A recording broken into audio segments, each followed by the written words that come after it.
honoring fallen officers. President Obama joins former President George W. Bush at a memorial in Dallas. Former rivals campaigning together. Bernie Sanders finally agrees to endorse Hillary Clinton for president. Congress considers religious liberty. What's at stake in this debate? And clearing up confusion. The Vatican reaffirms the norms for celebrating Holy Mass. Those stories and more on EWTN News Nightly for Tuesday, July 12th, 2016.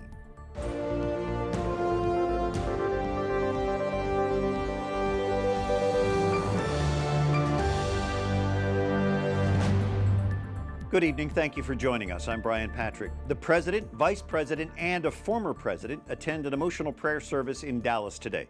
They join many others in honoring 5 police officers killed by a sniper last week. Chief White House correspondent Lauren Ashburn has more tonight. Lauren? Brian, tears flowed openly at the Meyerson Symphony Center in Dallas. The main message from all involved in today's service is unity. Unity of faiths, citizens, and politicians. President Obama made a thinly veiled plea for greater gun control, saying it is easy for a teenager to buy a Glock than it is to get his hands on a computer or a book.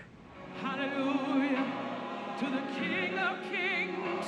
Leader after leader pleaded with God to give the city and people of the nation strength to heal from the loss of these 5 men in blue. Lauren Ahrens, beloved husband to Detective Katrina Ahrens and father of 2. Michael Kroll, caring son, brother, uncle, nephew, and friend. Michael Smith, U.S. Army veteran, devoted husband and father of 2. Brent Thompson, Marine Corps vet, recently married. Patrick Zamaripa, U.S. Navy Reserve combat veteran, proud father, and loyal Texas Rangers fan. Surround their families and loved ones with your Holy Ghost power. Cover the entire Dallas Police Department with your grace and your mercy. You did not create us to dominate or oppress one another. Police Chief David Brown received a standing ovation for his tireless leadership of his force since the killings. Thank you. President Obama rejected the notion that race relations in the country are backsliding and called for a conversion of heart. I will remove from you your heart of stone and give you a heart of flesh. That's what we must pray for, each of us. A new heart. Some police officials blame the president for the rise in racial tension, saying he is insufficiently supportive of law enforcement. On his way to the service, President Obama called the family members of Alton Sterling and Philando Castile, 2 black men killed in police shootings in Louisiana and Minnesota that sparked nationwide outrage. The president will meet with law enforcement from across the country here at the White House tomorrow. Brian? Lauren Ashburn at the White House. Thank you, Lauren.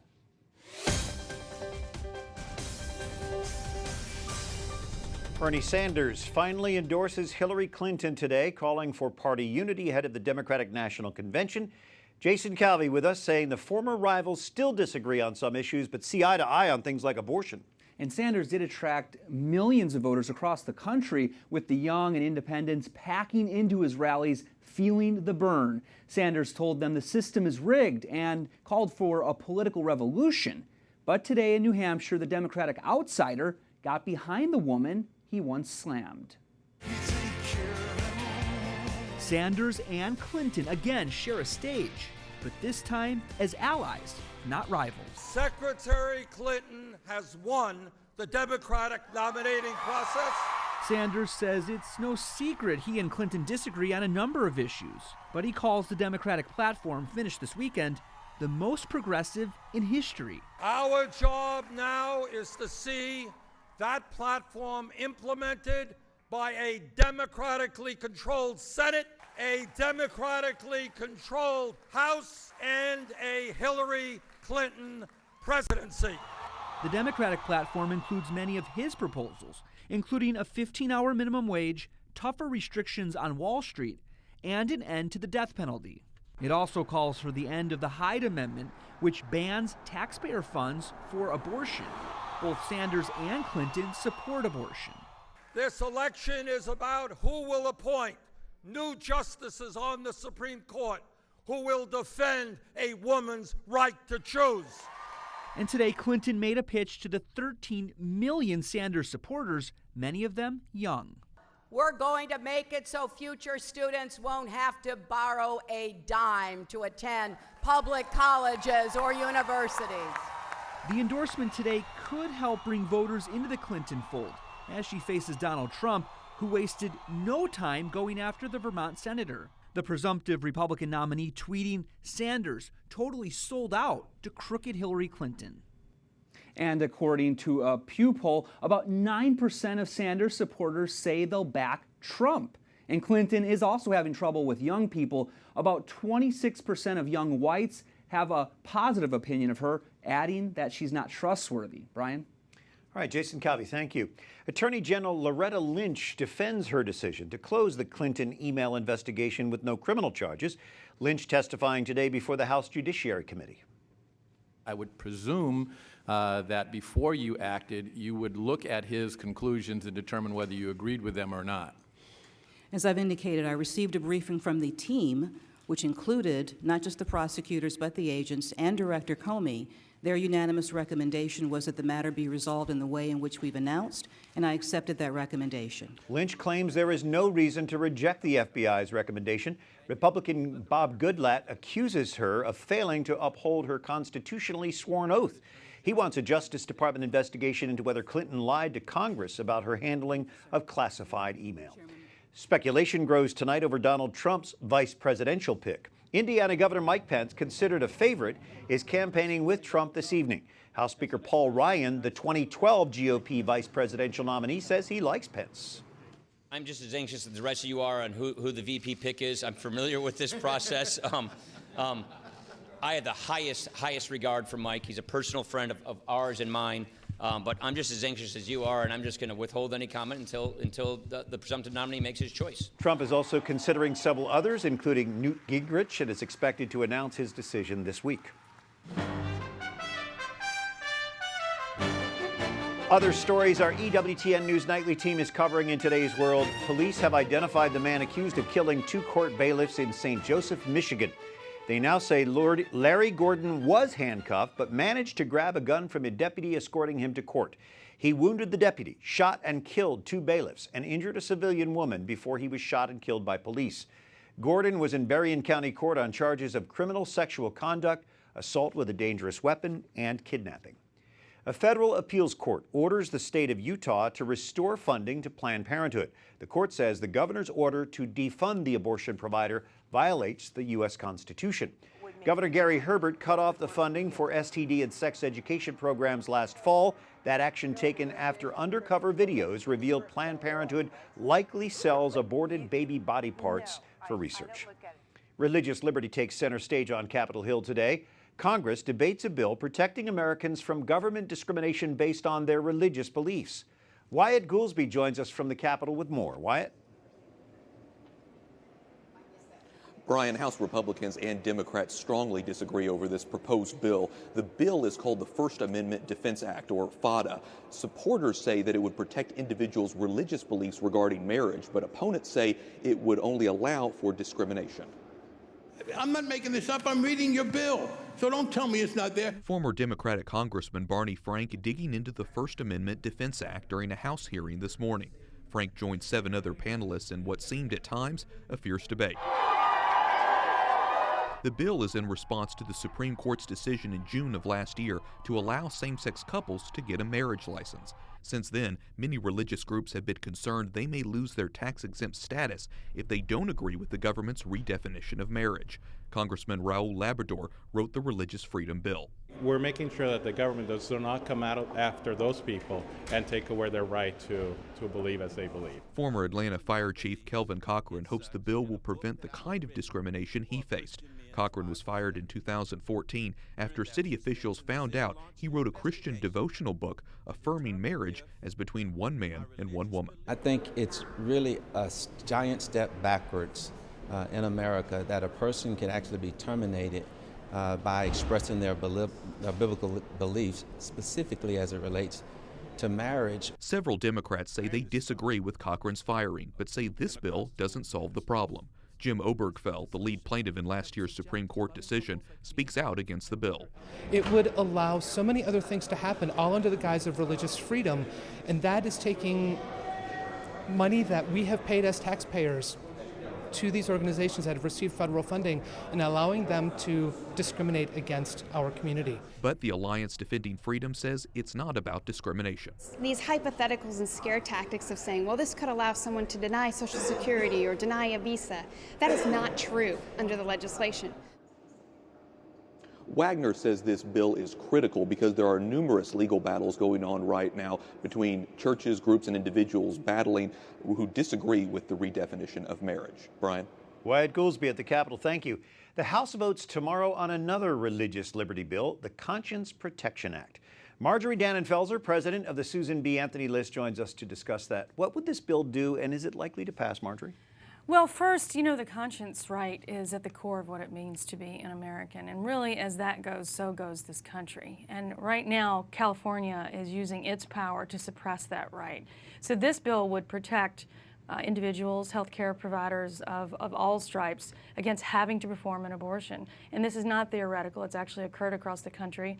A nurse in New Jersey testified last week here on Capitol Hill saying that she was forced to perform a late-term abortion against her conscience. I mean, honestly, if we can't get this together, we are in dire, dire shape. And really the consequences of this presidential election are enormous, and specifically for this. If it passed, though, it would be vetoed, at least at this point. True. We're quite Absolutely right. We know who's in the Oval Office. Yeah, it's so unbelievable that the RNC, the Republican National Convention, is actually just a few days away. Yeah, They're working on the platform this week. What will it say about marriage and life? It is great news coming out of Cleveland for life and for marriage and for religious liberty. If anything, on both counts, they are better than they have been in the platform before. Both are strengthened. We were worried about marriage.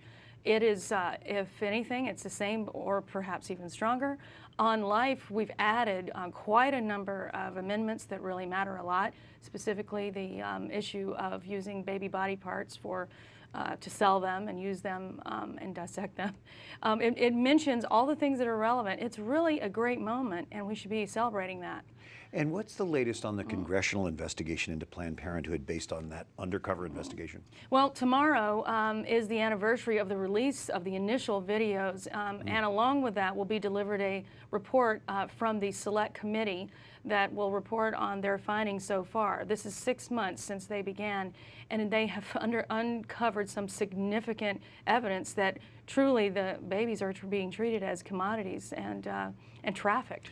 It's an unprecedented investigation. We appreciate it. Marjorie Dannenfelser with the Susan B. Anthony List. Thank you, Marjorie. Thank you. Coming up, a discussion about ad orientem, facing east. The Vatican clarifies confusion over the celebration of Mass.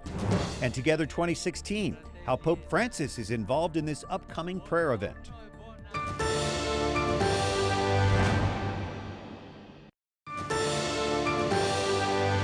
Thanks for joining us this Tuesday evening, July 12th. I'm Brian Patrick. Organizers expect huge crowds for an ecumenical rally here in Washington, D.C. Saturday. Top Christian artists, including Matthew West, Michael W. Smith, and Matt Maher, performing for Together 2016. Pope Francis is even sending a video message. Nick Hall and Chris McFarland are organizing Together 2016. What inspired you guys to do this? You know, really, we just believe that it's time to come together. We think that something happens when we unite. And we believe that moments of historic change are often marked by historic gatherings. And so we just want to lift up Jesus in our nation's capital. We think it's time for the church to be one and to pray for God to move and heal our land. You've been working on this, though, for a long time, haven't you? We have. We've been working on Together 2016 for 4 or 5 years almost. We launched actually 3 years ago with a campaign across the United States, hit 35 cities, and now we've been continuing that work. It brings us to this Saturday. Well, Nick, you also met recently with Pope Francis. Tell us about that. We did. It was incredible. We were at the Vatican in Rome, had a time with a group of pastors and leaders, but then Chris and I got to go into a back room and just spend, half an hour just one-on-one time with him, hear his heart for the next generation, hear his heart for unity, and really just him calling the nation, specifically in the U.S., encouraging young people to come to this gathering and look to Jesus now.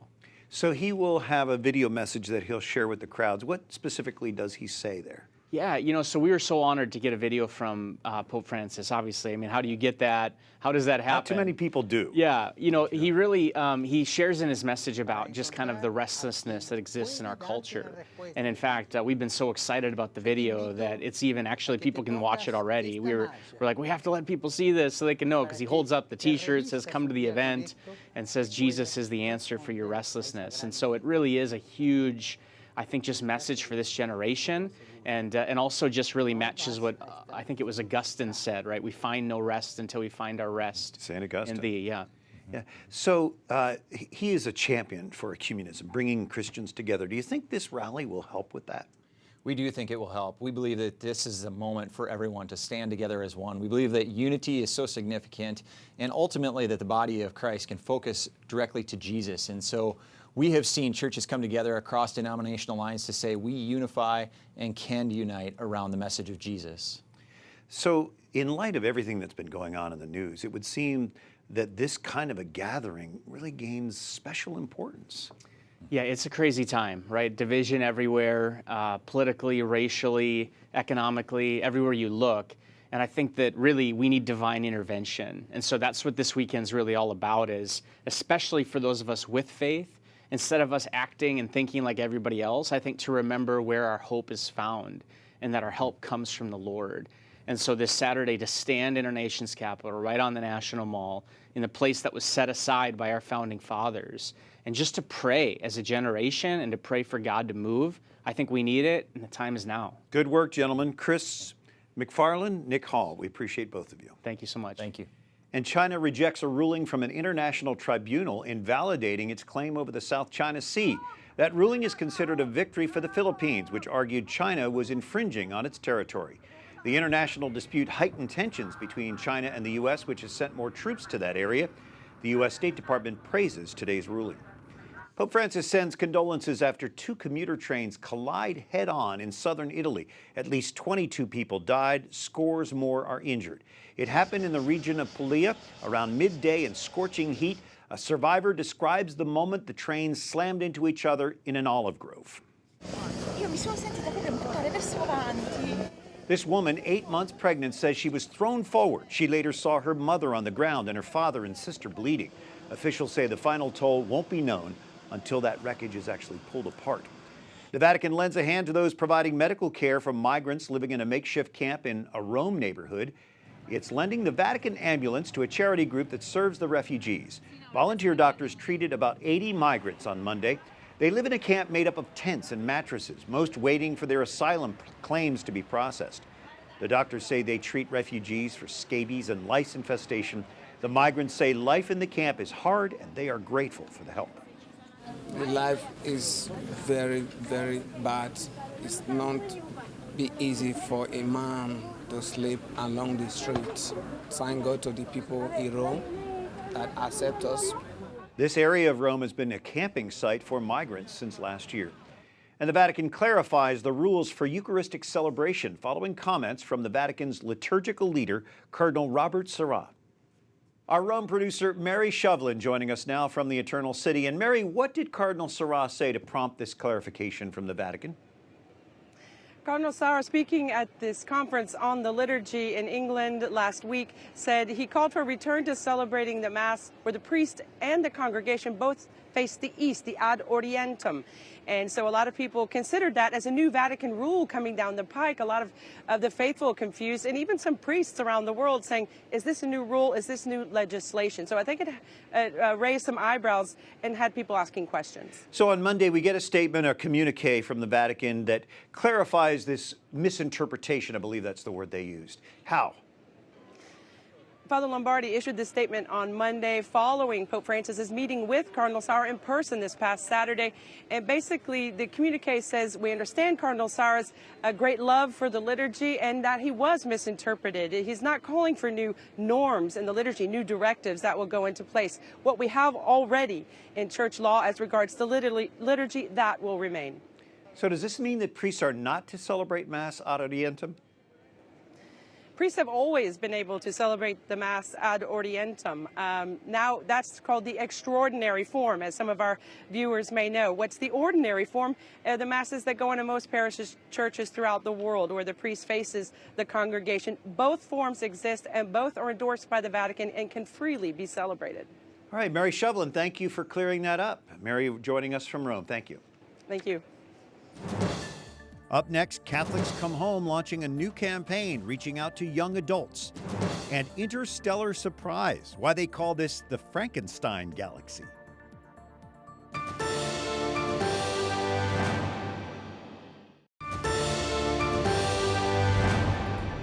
Good news for retirement accounts. The Dow Jones Industrial Average hits a record high. It closed at 18,347 after gaining 120 points in today's trading.